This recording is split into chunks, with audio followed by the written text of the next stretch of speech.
يا مساء الخير، ازيكم عاملين ايه؟ النهارده بقى جايه لكم باحلى واجمد تفريز لكفته الفراخ. هتعملوا كفته النهارده الفراخ بطريقه ممتازه جدا، اقتصاديه حلوه، بتدي بركه حلوه وكميه كويسه من الثلاث صدور فراخ اللي احنا نعملهم النهارده. هتعجبكم قوي، هتعرفوا تحطوها وتفرزوها في الفريزر وتطلعوا منها سندوتشات في المدرسه زي ما عملنا قبل كده البرجر والبانيه. النهارده مع بعض هنعمل كفته الفراخ، وعلى فكره الكفته دي جامده جدا وهتعجبكم قوي قوي قوي وهتعجب ولادكم. تعالوا مع بعض نجيب الكبه بتاعتنا ونقول لكم هنعمل ايه. يلا بينا يلا بينا. هنجيب بوله معانا 3 صدور فراخ، هنقطعهم بالشكل ده. طبعا غاسلينهم مظبطينهم، هتقطعيهم بالشكل ده. معايا بصلايه مقطعاها زي كده.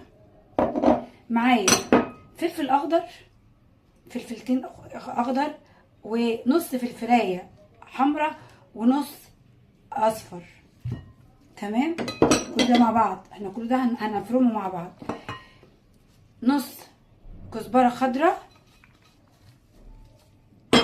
معانا طماطمايه احوش منها القلب واخلي دوبك اللحم بس. تمام، تعالوا بقى معانا كده.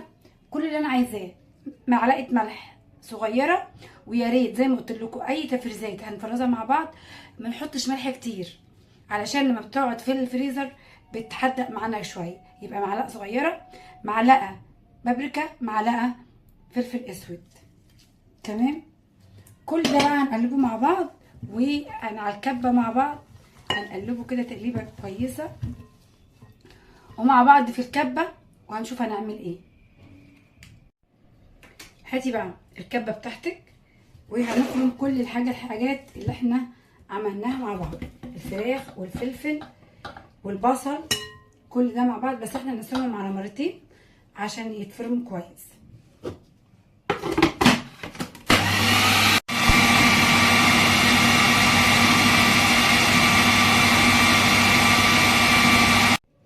وكده بعد ما فرمناها حلوه جدا على فكره، ريحتها حلوه، ريحتها تحفه، يعني هتعجبكم جدا.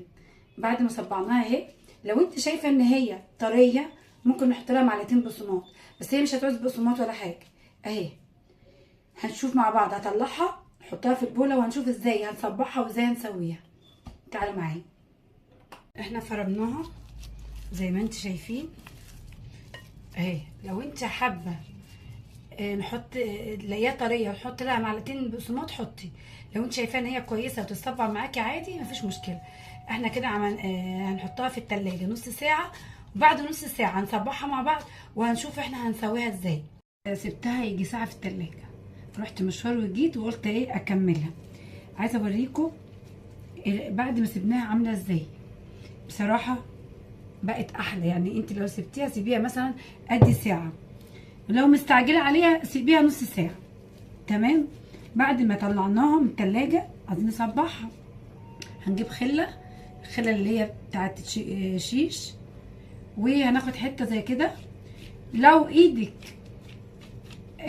طريه ومش عارفه تصبعيها هحط ايدي في ميه واجي عاملاه كده. شوف عامله ازاي اهي. هصبعها واجي مطلعاها من الشيش. هنصبع مع بعض. انا قلت اجرب معاكم برضو الميه اهي، بليت ايدي ميه واجي واخداها كده اهي.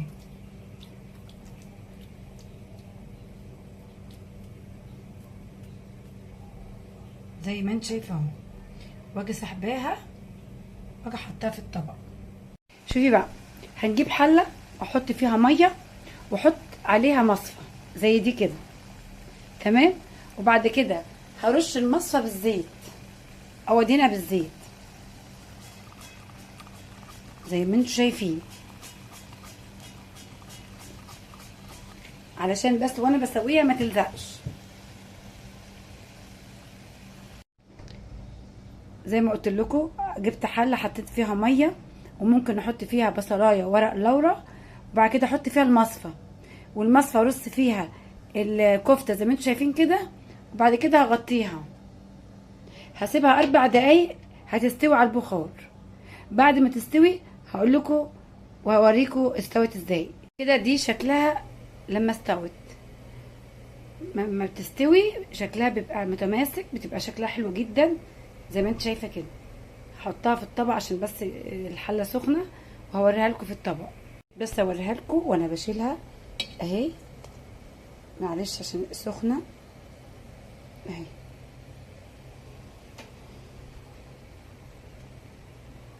اهي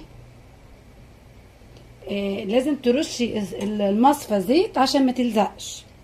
طالما رشه المصفى زيت بتطلع زي ما انت شايفه كده. هطلعهم واحط غيرهم وارجع لكم تاني. وكده بعد ما خلصنا الكفته وسويناها وكده بعد ما سوينا الكفته، شوف الكفته عامله ازاي، متماسكه ازاي. خلي بالكم احنا هنفرزها ونحطها في العلبه اللي هي زي كده، ولما نحطها في الفريزر حابه تطلعيها هنطلعها وتعمليها زي البرجر بالظبط. هترشي الطاسه بتاعتك زيت وتشوحيها وتعمليها في سندوتشات. تعالوا بس مع بعض هنحطها في العلبه. معلش يا جماعه انا قلعت الجلافز علشان انا مش عارفه اصبع ولا عارفه اشتغل بيه بصراحه. طبعا الاكل ده احنا اللي هناكله، عشان كده انا اللي قلعته عادي. هنعمل ايه؟ هنحط كيس بين ده وبين ده، بين الصف ده وبالصف التاني.